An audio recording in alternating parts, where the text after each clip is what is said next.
Hello दोस्तों, कैसे हैं आप सभी। स्वागत है आपका आपके अपने YouTube channel RK academy and coaching centre में।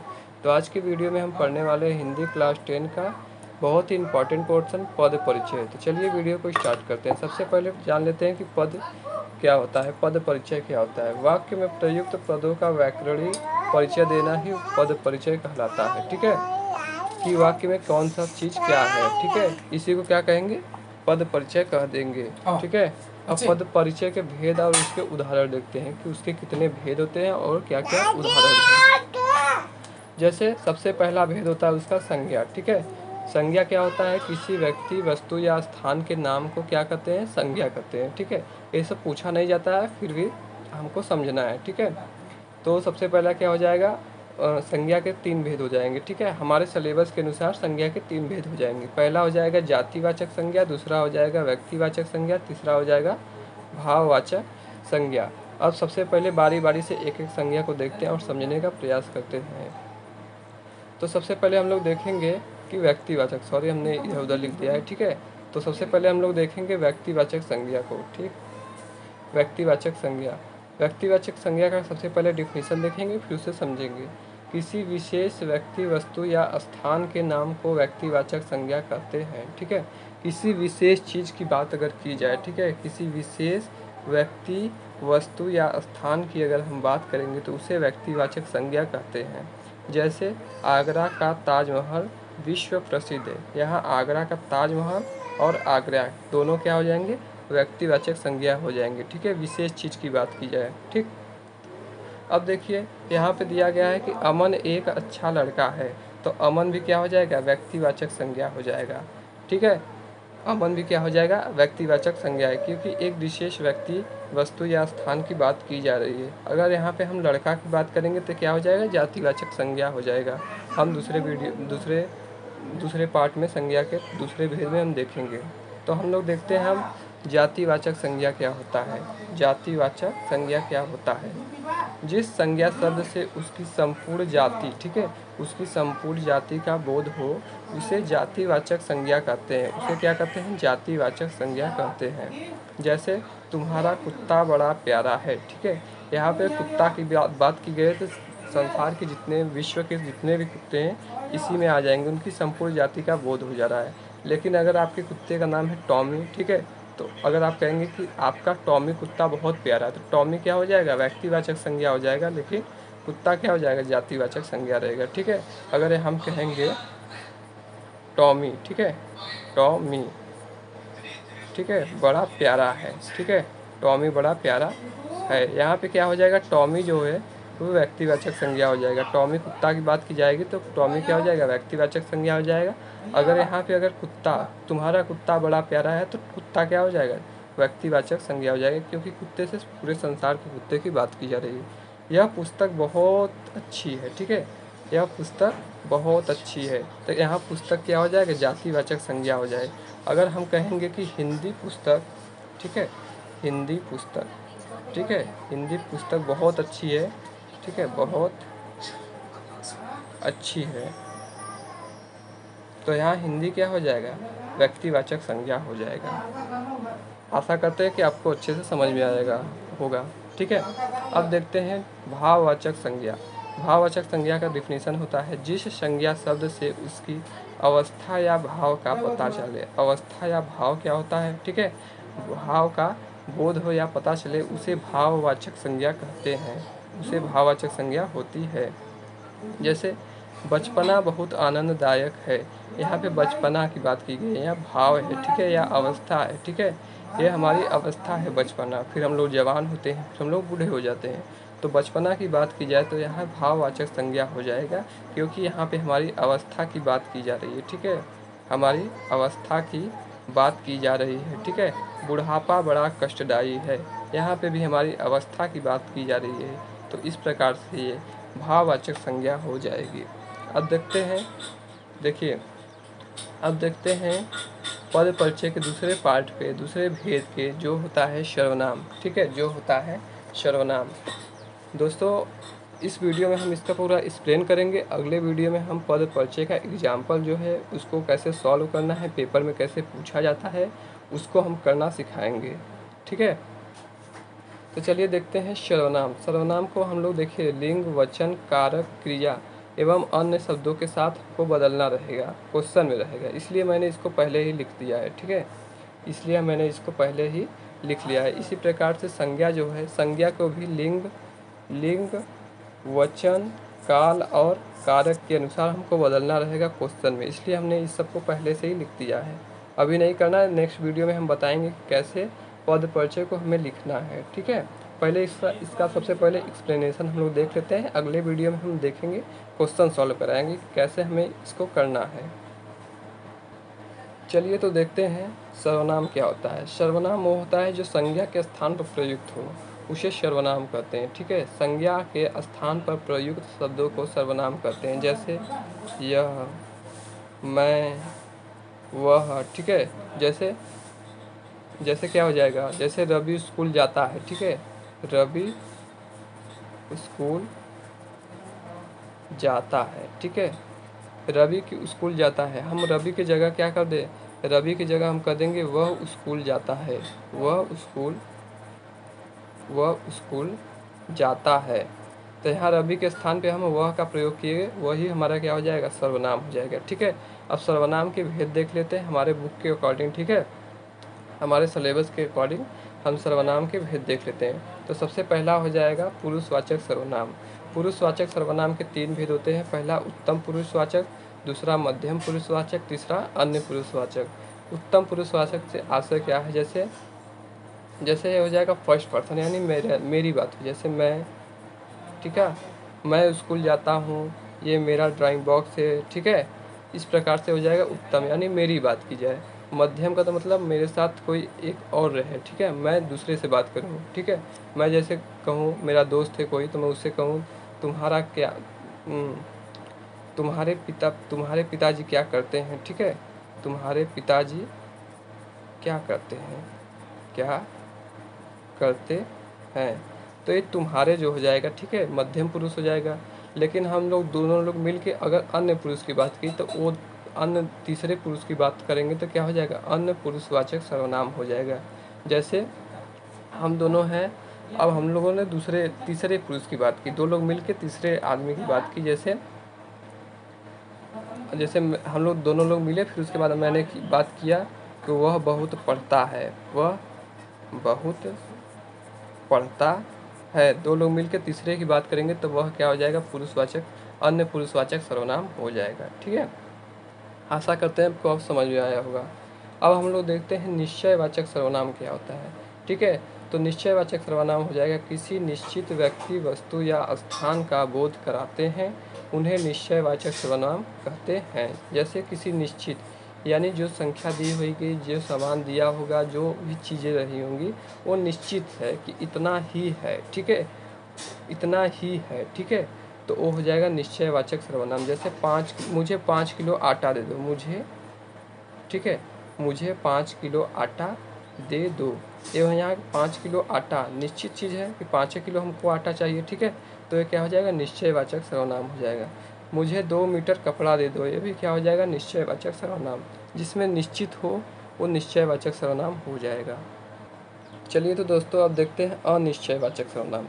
जैसे निश्चयवाचक सर्वनाम में निश्चित चीज़ें थे, अनिश्चयवाचक सर्वनाम में अनिश्चित होगी, यानी कोई फिक्स नहीं होगा। अनिश्चय व्यक्ति, वस्तु या स्थान का बोध हो, उसे अनिश्चयवाचक सर्वनाम कहते हैं। जैसे मुझे थोड़ा सा पानी दे दो, थोड़ा सा आ गया। ठीक है, हमको थोड़ा सा, मात्रा नहीं पता है कि मुझे 100 ग्राम चाहिए कि आधा लीटर की 1 लीटर। ठीक है, हमें थोड़ा सा पानी दे दो, यहाँ पे क्या हो जाएगा, अनिश्चयवाचक सर्वनाम हो जाएगा।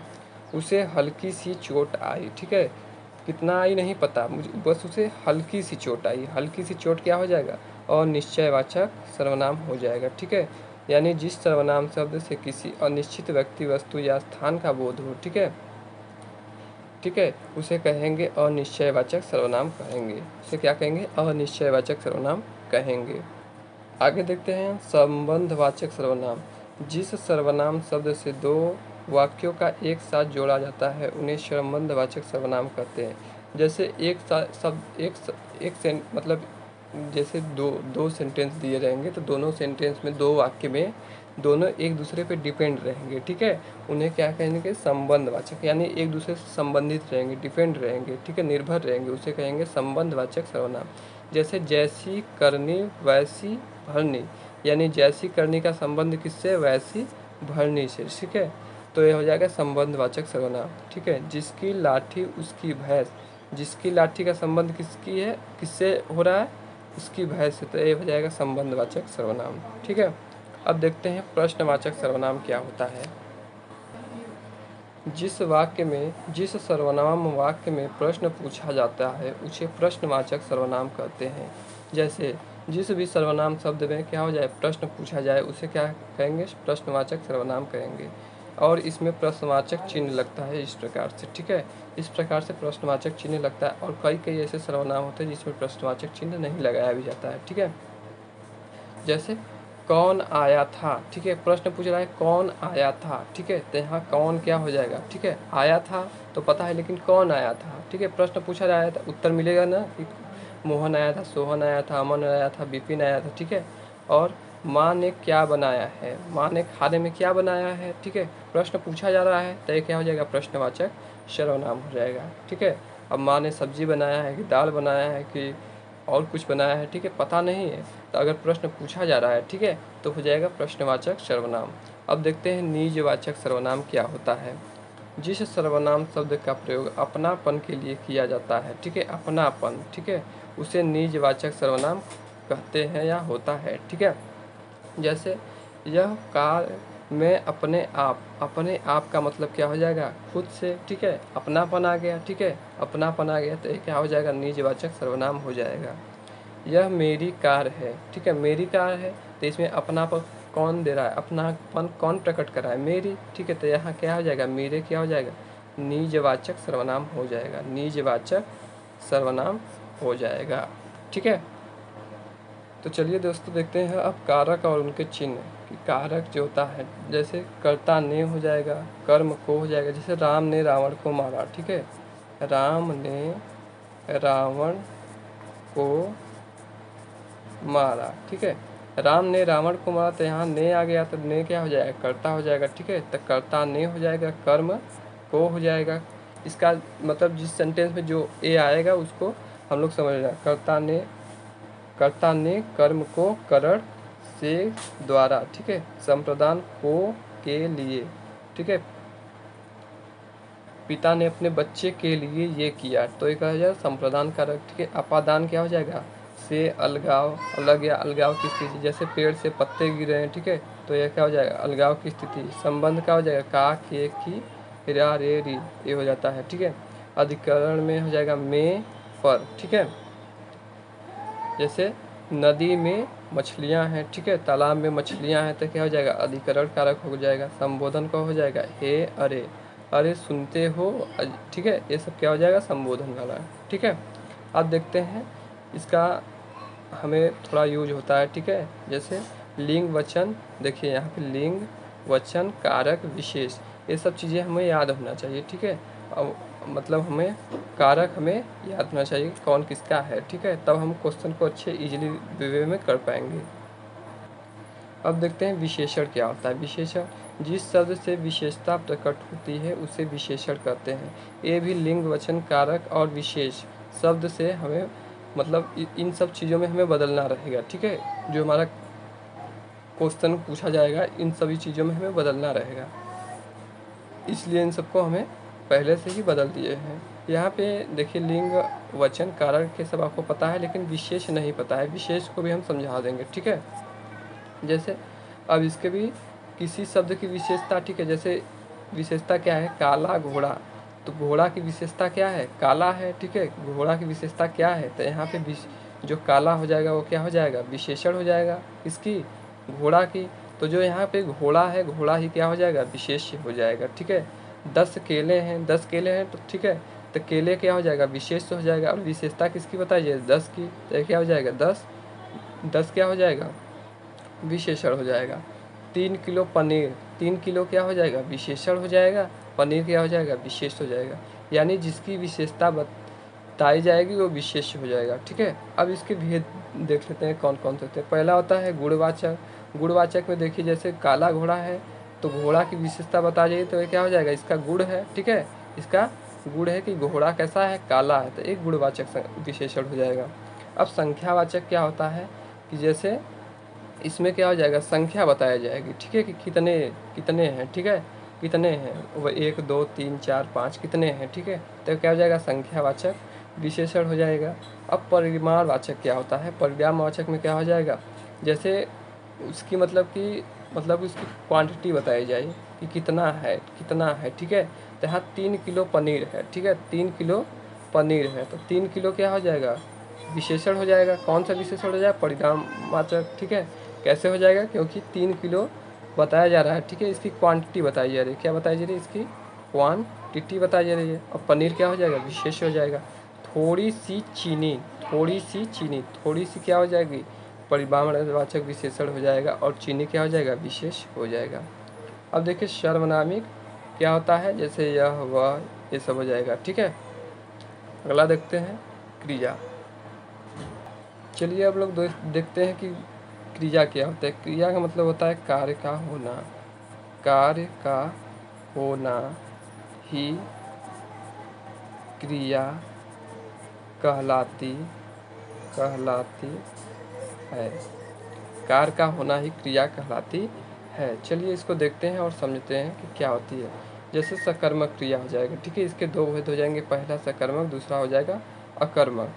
सकर्मक का मतलब कर्म के साथ होना, ठीक है, कर्म के साथ होना। जैसे राम किताब से पढ़ता है, और एक सेंटेंस हमको दिया गया है राम पढ़ता है, ठीक है, राम पढ़ता है, ठीक है, दोनों में कार्य हो रहा है कि राम पढ़ रहा है, राम पढ़ रहा है, दोनों में काम हो रहा है, लेकिन एक सकर्मक है एक अकर्मक है। कैसे, जैसे सकर्मक क्रिया में क्या हो जाएगा, हमारी कर्म हो जाएगा, तो कर्म क्या है यहाँ पे, हमारा किताब है, तो क्या हो जाएगा, किताब सकर्मक क्रिया हो जाएगी, किताब के साथ है, ठीक है, तो किताब हमारा क्या है, कर्म है, ठीक है, किताब हमारा क्या है, कर्म है, यानी सकर्मक यानी कर्म के साथ, ठीक है, अकर्मक यानी कर्म के बिना, ठीक है, कर्म के बिना। तो यहाँ किताब के साथ है राम, ठीक है, राम किताब के साथ पढ़ रहा है, तो क्या हो जाएगा, सकर्मक क्रिया। यहाँ पे राम बस केवल पढ़ रहा है, किताब उताब नहीं लिया है, ठीक है, यानी बिना कर्म के है, ठीक है, बिना कर्म के है, बिना कर्म के है, और यहाँ पे है कर्म के साथ है, ठीक है, यहाँ क्या है, कर्म के साथ है, यहाँ बिना कर्म के है, तो यह क्या हो जाएगा, सकर्मक क्रिया। ये क्या हो जाएगा, अकर्मक क्रिया हो जाएगा, ठीक है, ये क्या होगा, सकर्मक क्रिया, ये हो जाएगी अकर्मक क्रिया, ठीक है। अब देखते हैं दोस्तों कि क्रिया विशेषण क्या होते हैं। अब जो क्रिया की विशेषता बताया, ठीक है, देखिए यहाँ क्रिया विशेषण, ठीक है, तो जो क्रिया की विशेषता बताएं उन्हें क्या कहते हैं, क्रिया विशेषण कहते हैं। क्या कहते हैं, क्रिया विशेषण कहते हैं। जैसे अब इनके भी देखिए, जिसमें प्रयुक्त क्रिया हो, ठीक है, उन्हें कहते हैं क्रिया विशेषण, ठीक है। अच्छा सॉरी, ये जो प्रयुक्त क्रिया है, हमें क्रिया विशेषण के भेद लिखने के बाद हमें प्रयुक्त जो क्रिया रहेगी उसको लिखना है क्वेश्चन में, ठीक है, जो क्वेश्चन आएगा उसमें, इसलिए मैंने इसको लिख दिया है, ठीक है। अब देखते हैं कि अब क्रिया विशेषण के भेद कितने होते हैं, तो पहला, दूसरा, तीसरा और 4 भेद होते हैं इसके। पहला होता है स्थानवाचक क्रिया विशेषण। स्थानवाचक क्रिया विशेषण मतलब कि स्थान के बारे में बताया, ठीक है, जैसे मेरे घर के सामने मंदिर है, तो यहाँ पे सामने क्या हो जाएगा, स्थानवाचक क्रिया विशेषण हो जाएगा, ठीक है, क्या हो जाएगा, स्थानवाचक क्रिया विशेषण बचाएगा कि स्थान को बताया, ठीक है। कालवाचक क्रिया विशेषण का मतलब हो जाएगा जो समय को बताए, ठीक है, जो समय को बताए। यहाँ क्या हो जाएगा, जो स्थान को बताए, ठीक है, लोकेशन को बताए, ठीक है, जो स्थान या लोकेशन को बताए उसे कहेंगे स्थानवाचक क्रिया विशेषण, और जो समय को बताए, ठीक है, काल को बताए उसे क्या कहेंगे, कालवाचक क्रिया विशेषण। जैसे मोहन कल अपने घर चला जाएगा, ठीक है, यहाँ कल जाएगा, ठीक है, कल यानी समय को बता रहा है, तो ये क्या हो जाएगा, कालवाचक क्रिया विशेषण हो जाएगा, ठीक है, ये क्या हो जाएगा, कालवाचक क्रिया विशेषण हो जाएगा। अब देखते हैं दोस्तों कि रीतिवाचक क्रिया विशेषण क्या होता है। रीतिवाचक क्रिया विशेषण क्या होता है, जैसे तेजी से, ठीक है, यहाँ घोड़ा तेजी से भागता है, क्या हो जाएगा, रीतिवाचक। जैसे तेजी से, धीरे धीरे, धीरे धीरे, सोली सोली, ठीक है, ये सब चीज़ें जहाँ पे आएंगी, ठीक है, जल्दी जल्दी, ये सब चीज़ें जहाँ पर आएंगी वो क्या हो जाएगा, रीतिवाचक क्रिया विशेषण हो जाएगा।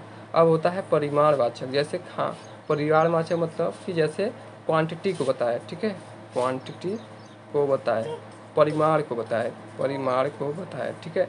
जैसे खाने में थोड़ा सा नमक है, थोड़ा कम नमक है, ठीक है, थोड़ा कम नमक है, तो क्या हो जाएगा, थोड़ा कम परिमाणवाचक विशेषण हो जाएगा, ठीक है।